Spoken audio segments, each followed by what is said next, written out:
વાવ થરાદ જિલ્લાના Tharad police station વિસ્તારમાં માદક પદાર્થો વિરુદ્ધ મોટી કાર્યવાહી હાથ ધરવામાં આવી છે।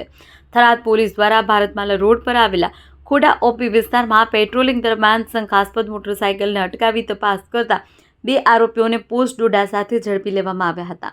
પોલીસ તપાસ દરમિયાન આરોપીઓ પાસેથી કુલ 488 ગ્રામ પોસ્ટ ડોડાનો જથ્થો ઝડપાયો છે, જેની કિંમત અંદાજે ₹73,020 થાય છે।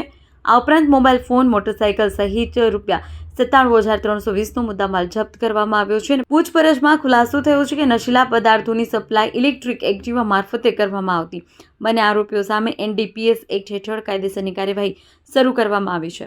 થરાદ પોલીસ સચોટ અને સતર્ક કામગીરીથી જિલ્લામાં નશાના કારોબાર પર ફરી એક વખત કડક પ્રહાર કરવામાં આવ્યો છે। પોલીસ દ્વારા આવા ગેરકાયદેસર ધંધા સામે આગળ પણ કડક કાર્યવાહી ચાલુ રાખવામાં આવશે। આવી જ અપડેટ્સ માટે જોતા રહો TV17 ગુજરાતી, તમારી સાથે તમારી માટે।